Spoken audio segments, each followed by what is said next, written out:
I was on a beautiful street called Gold Hawk Road. Now, that's not good English. It should be Golden Hawk Road, shouldn't it? Except, maybe it's a person. We used to say in Old English, when I was young, when you sold someone something, you hawked it. You were hawking things. Things that we now flog, we used to hawk. So a gold hawk is probably someone who sells gold, I would imagine. But it is the most beautiful street full of cloth stores. And I want to talk about material. So I got some material. If my plan works, I'm going to look much shinier during this talk and much more bright. Hold on a moment.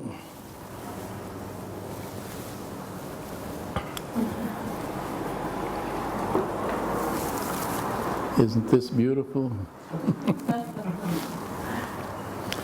And it's not expensive. This was €3 a meter.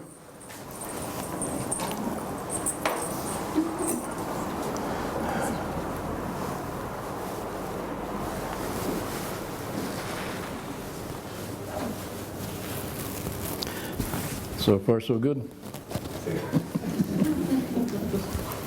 And the other is €2 a meter. Now this is really nice stuff, isn't it?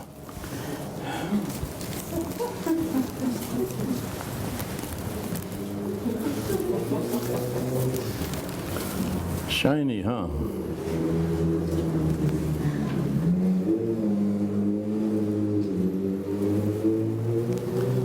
Now we can talk about material more brightly. Oh my mic went down. Did I do that with my cloth? Yes, I did. This cloth is natural material. It's mostly made of petroleum, which is very natural. Petroleum is rancid oil. And if you don't know what rancidity is, when butter gets old and bitter, when olive oil gets old and bitter, it is rancid. And how it gets rancid is a certain kind of bacteria-like thing. It's not a bacteria, it's a pre-bacteria of the Archaea family. What's he going to do? Oh, I thought he's going to, yeah, that's what he's going to do. And it spoils butter and olive oil, or any kind of oil. Most especially, it spoils walnuts. When you're at someone's house and they give you salad with walnuts, it's always spoiled walnuts. I don't know why. But they're very dangerous because they mess up your immune system for a day or even a week, according to how rancid it is. Oh, that was beautiful noise. When all sorts of plants and animals die, the oil over the years seeps into oil patches underground, and this archaea, pre-bacteria, starts working on it and turns it into super poisonous rancid oil. So it's just rancid oil. We could do it ourselves if we had a whole lot of oil and a couple of millions of years, we could make our own petroleum. But so many of our clothes are now made of petroleum. So many of our shoes, everything that's plastic, our chairs, our telephones, are made of petroleum. Different kinds, polyvinyl chloride, which I've used in downstairs, this PVC pipe. It's polyvinyl chloride You could also make yourself, if you had the right place, it's petroleum and seawater. That's what it is. Only you put some color into it and make it bright colors, or gray color if you like gray color.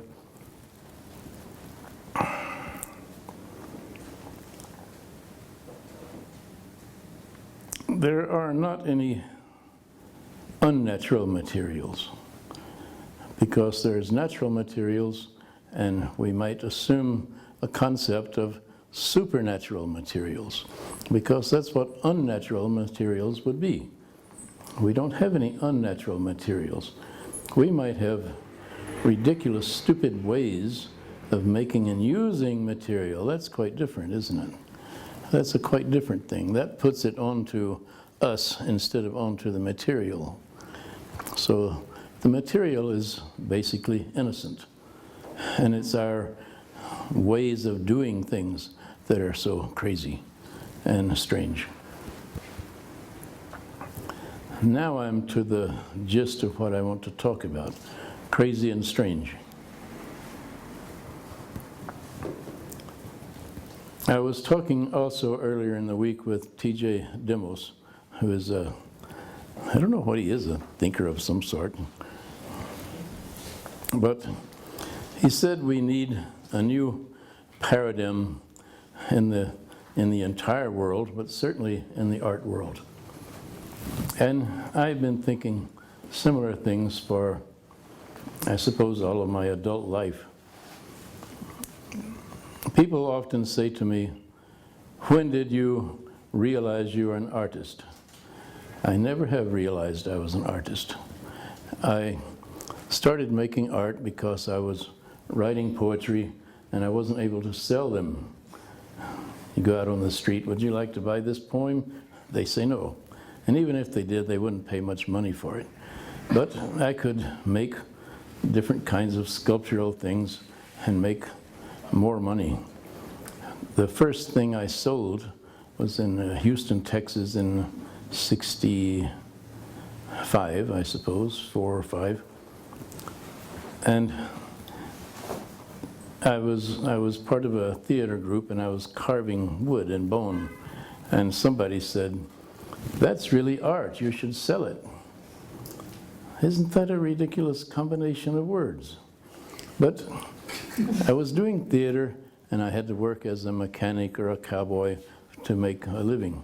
And I didn't make much money.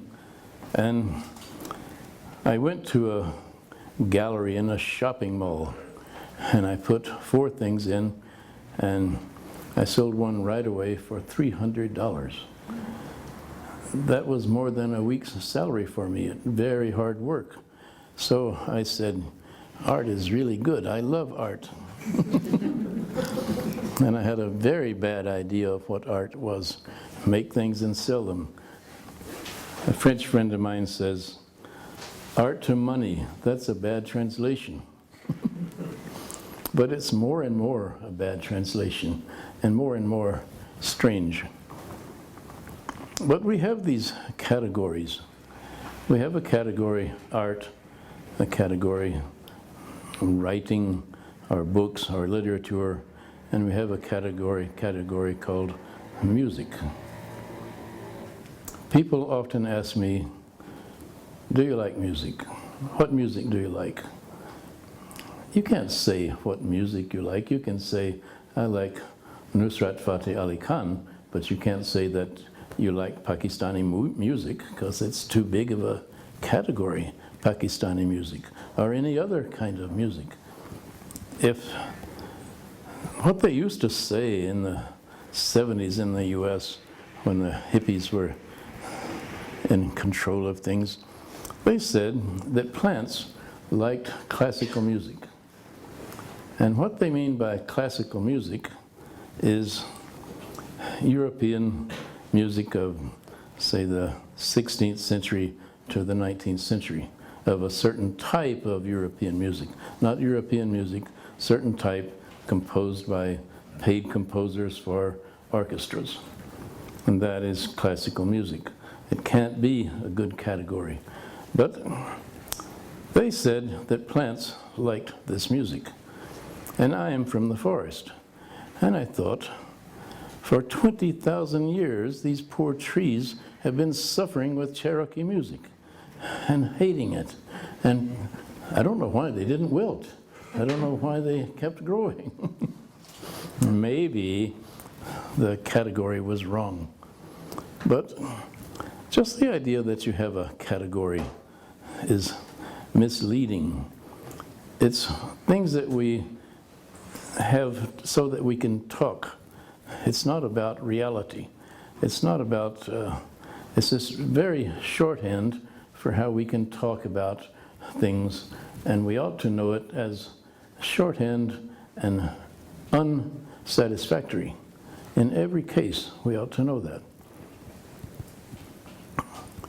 I actually dislike music. And I say this quite often. I hate music. I hate music. I cannot stay in my studio and work unless I have music playing. When my back is really bad, I can't walk. But if some reggae music is playing, I can dance down the street even though I can't walk. If there is a marching band playing, I'm ready to go kill the enemy. I'll start marching along. I really hate music. It's totally biological. And it grabs my body and does what it wants. That's not so nice. But I hate music exactly the same way I hate language. I want to communicate, I want to say something, and there are no languages that will say what I want to say. It's always a bad compromise. But language tells us that we use language to think. Language tells us we cannot think without language. All visual artists know that we can think without language. We know that our work is intellectual work, that you can get something just like music is intellectual. If I listen to a symphony, as long as it's not Chicago or someplace, playing a Beethoven's Sixth Symphony, I get a great intellectual meaning from this. But it's not in language, it's in music. It's in the intellectual meaning is in the music, not in an interpretation of the music. So I bet no one ever asks any musician, what does that mean? What is it supposed to represent? We know music as music, but the category is ridiculous. The category is really stupid because we don't mean music, except I do when I say I hate it. I really mean that. When someone tells me they love music, I know that they don't love music. And every time I talk about this, I sing a song. And it's in my brain, never leaves. Do I keep doing this, or does it do itself that way? It's a music commercial on the radio in the US at Christmas time. They were selling Norelco electric shavers. And these shavers have 4 little cutting heads that are flexible. So they call them floating heads. And the jingle to sell these Norelco shavers at Christmas time is floating heads, floating all the way. This, for a child, this is not nice, is it? This is something really too bad. I am very sensitive to music, and I hear, yikes, I'm exposed.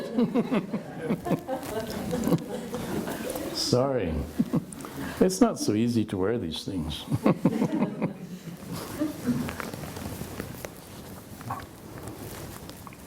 I know so many bad songs. My brain loves bad music. And I'm wanting to work, and my brain says, why don't we hum this song? And it starts with some stupid Christian hymn or something even worse, some English Nursery Song. I learned this song when I was a child. I'm going to sing one more time and then I won't sing anymore. Oh, don't you remember it was a long time ago, there were two little children, their names I don't know. They were walking along on a long summer's day, got lost in the woods, I heard people say. And the poor little babies, they cried and they cried, and finally they lay down and died. And a pretty little robin flew down from the trees and covered them over with strawberry leaves. And he sang for the whole summer's long over two little babes who'd never done wrong. It's also not a nice song for a child to learn, is it?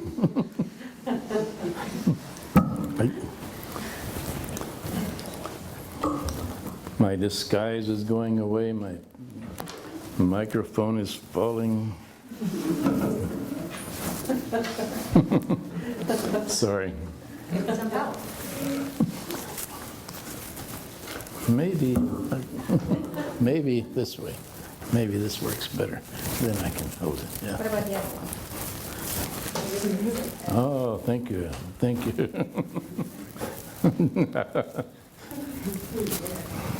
Oh, thank you. Thank you.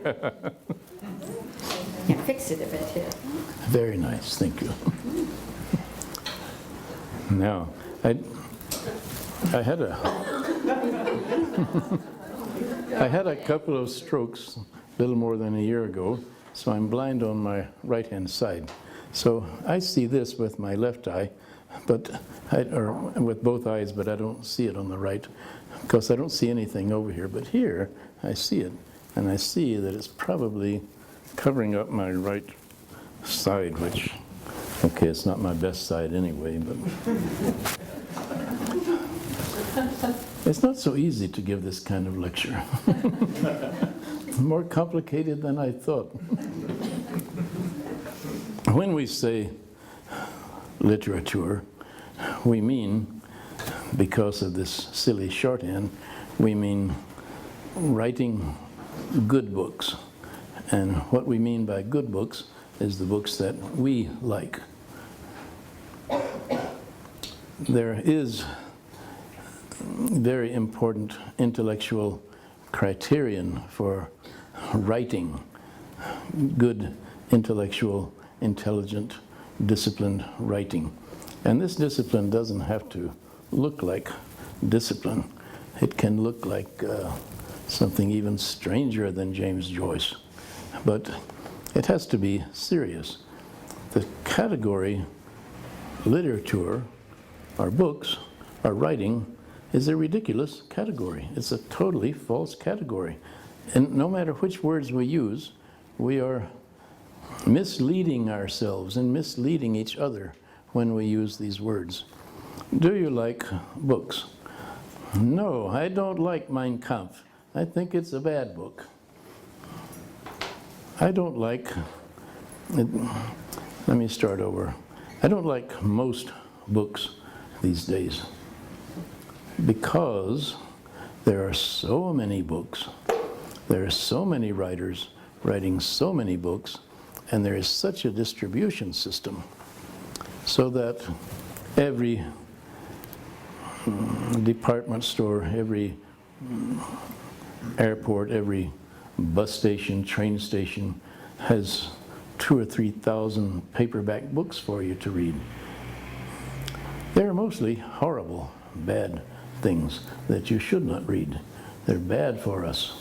They're just stupid, and they're written for making money out of our wish to be stupid. I don't like the idea of art. I don't like the idea of artist, but how to talk about this false category, this is what T.J. Demos is on about. How do we change these categories and get, as he says, a new paradigm for our lives in general, for this crisis that we're in? but especially to me for art, because I try my best to make intelligent things for intelligent people. I try to make things for people smarter than me. Because if I make things for people just as smart as me, it seems like being in a pub and talking bar talk, just joking. Everybody's joking with each other and never saying anything important, never saying anything that might change anybody. If I make art, as so many people have always done, for people who are less smart than me, it means I think I'm the smart guy and I will do something smart. That's not good for people to think that way. You can't make anything good that way, whether you call it art or not. But if I make art for the smartest people, and I don't know who they are, I don't know where they are, they can be anyone on the street. They don't have to be educated. Or it's better if they're not so miseducated, I think I might say, if they're not so miseducated as we are. We went yesterday to the Tate Britain and we saw a folk art show. It was horrible. It was English folk art. It was so stupid. And this other guy I met today, he said, what a strange, unfortunate thing in these days when Great Britain and England are trying so hard to deny their current reality, to make a show of English folk art as though it were, I don't know what, as though it were some way English, as though it were English, and the rest of us are not English. The rest of us, all these people over here, they're not even English. Italian, American, who knows what all. Foreigners. But the show lumped many things together, as I knew it would, and the most energyless group of things. They found the most insipid things and they put them all together, and it's called folk art. Now, some of them were quite beautiful and stunning, and some of them were made as art. Some of them were made as paintings. Alfred Wallace's work was made as paintings in the 1920s. And why is it folk art? Why would he be a folk painter? And what would a folk painter be? And what would be the opposite kind of painter and a folk painter? I read many years ago in the 60s a Polish art critic who said the opposite of folk art would be gentry art. Because those two words, there's the folk and there's the gentry. So if there's folk art, then there's gentry art. Not fine art. And even the museums know that. There are fine art museums who got stuck in a certain place and they can't take the things that people want to see, so they have to make a new museum called contemporary art, and then that gets a little old, and in places like Belgium they have to make a Hedendaagse Kunst museum, and so on and so on. We can't keep up with what goes on in the world with art, because it's a stupid category.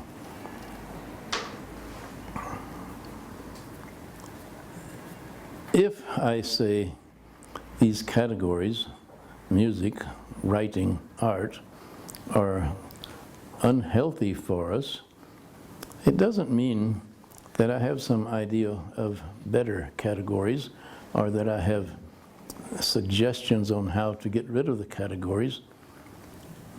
I think we are stuck with them in so many ways, but I think, like T.J. Demos, they're coming unwound they're not working. They're not good anymore.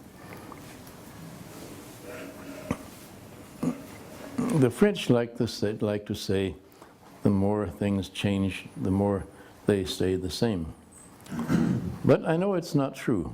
I know we do change, because I spent 6 months in Venice, and if you spend any time in Venice, out in the back streets there's rather small courtyards. In these courtyards, even in the 1830s, let's say, they had, once every few months, entertainment, especially for the people who lived in the apartments with their children, and they would bring in a bull and a bunch of bulldogs to torture the bull to death. And they don't do that now. They did that, and they brought their little children to watch this happening over and over and over. The children laughed, they were excited, they were afraid, terrorized, and they laughed. The British Isles tortured bulls and cows to death every time they wanted to kill the cow for food, every time they wanted beef. Up until the 1850s, it was the law. The bull or the cow had to be tortured to death with bulldogs. That's why there are bulldogs, to torture these animals to death. And the reason was they thought the adrenaline made the meat taste better. I say it, you think, oh, how could that be? How could that possibly be? There are many worse things have been done around, and we don't do them anymore. The Spanish still like to torture bulls, but even some of the Spanish say, let's stop doing this, let's don't do it anymore. Other Spanish say, yes, this is our tradition.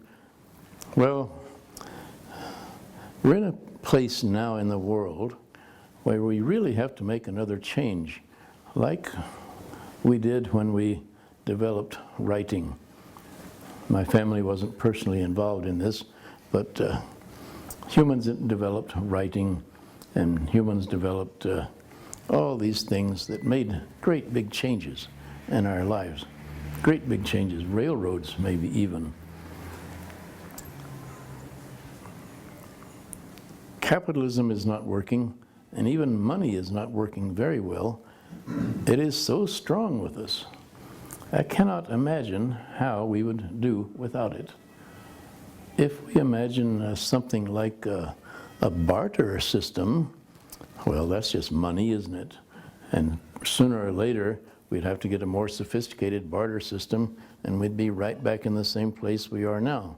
But this capitalist system we have is, everybody says, is a scam. It's like a Ponzi scheme. It's a dirty trick, and sooner or later, it won't work.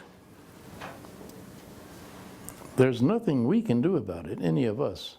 But we can, I think, have an interesting time thinking about these things, because things are changing, and things change because people think about them. I make a lot of different things that are now called art in shorthand. I love material.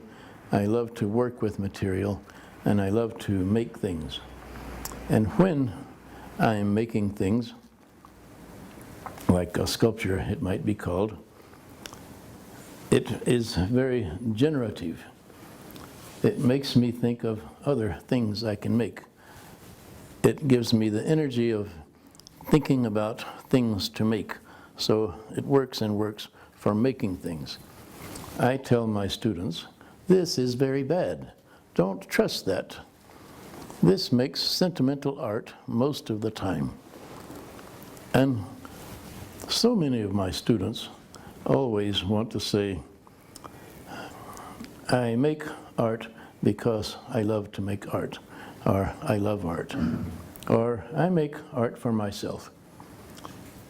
You don't even read a book for yourself. You don't do things for yourself, you do things socially. If you read a book, You read it so you will be more in the world, so that you will have more knowledge to be in the world. More, I mean, not the knowledge that's in the book, but the knowledge that comes from you reading this book. The same with music, the same with art. So if we, what is Lamont Young? That's his name. Lamont Young is a composer. Oh, I don't even see when this happens. I'm sorry. I was talking along and no one was hearing me, were they? We did. Good. Lamont Young makes a very special kind of music, and he says, I like stupid music, and I would always rather listen to schmaltzy music. So I try to compose music better than the music I like. I'm not sure that it works with Lamont, but that's what I want to do, except I don't do it most of the time. Most of the time, I make things crazily because I love to. This does not make good art. This makes self-indulgent, usually sentimental art. I just hope not always. And I also like to make art where I don't make anything, where I get a car and I put a great big stone on top of the car, or an airplane and put a great big stone on the airplane. Then I haven't made anything. It makes me feel so sophisticated. It makes me feel like a real artist. Almost as good as one of the conceptual artists. Can you imagine a category called conceptual art? What is it? Does that mean that there is no material involved at all? So that, oh, I never even remember his name. He's a little younger than me, but he acts older, and he's got a great big long beard. A conceptual artist who's Lawrence Wiener. He makes conceptual art. What if he didn't use any material to make his art? What if he didn't use any surface and put any paint or graphite on the surface? Because he does words on surfaces. What if he said, okay, I'll make conceptual art. I won't put painted words on surfaces. I will just think words. I won't say them out of my material vocal cords. I'll just think them. He wouldn't get much money, would he? And he wouldn't get much feedback either. So I don't know why we have this category, conceptual art, and I don't know why we then think it is so much more sophisticated than whatever might be the opposite, PVC art, I suppose. I don't trust any of my ways of making art, and I want to be a serious artist. What I mean by being a serious artist, I do write poetry, I do write essays and other kinds of things. I am a poet, therefore, but there would be a whole lot of English people who would and do say that it's not real poetry that I write, because there's an English idea and a European idea of what poetry is, that there is a strict definition of poetry, that it has certain kinds of stanzas and rhymes at the end. This is such a dumb, stupid trick, isn't it? Poetry that rhymes. And most of the world knows it's a stupid trick. And most of the world never thought to make poetry that rhymes. The other criteria are there, not rhyming the end of things so that it becomes like a commercial radio jingle that you can remember. I like to put words in strange orders to kind of force language to do something that it forces me back, that I have a dance of force with me in language. And I like to do the same thing with objects. If I do it with language, they of a certain size, and I can publish them if I call them poetry. So it's just a shorthand. It's not a lie, it's just a shorthand. It's the same with sculpture. I make art, and sometimes I make paintings. I'm trying to force the material. At the same time, I want the material to force me to do something that has intellectual meaning. I think all of these endeavors that we call writing, music, and art, they're intellectual activities. They're not whatever instinctive might mean, instinctual activities. I can't do any work without my instincts, but I want my intellect involved in everything I do.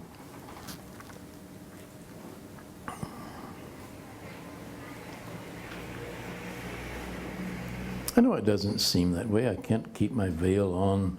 I can't keep my thoughts together. But that's the way I would like to live my life. And I don't know if I explained anything by all this or not, but I don't have anything more to say. And if we have a little time, if anybody wants to say something back to me, they could. We've probably got time for a couple of questions. But, yikes, I'm about to say the moment of truth. It's me, it's me.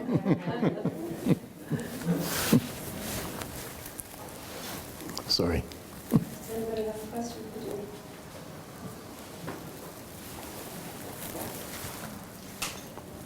Thank you all very much for coming.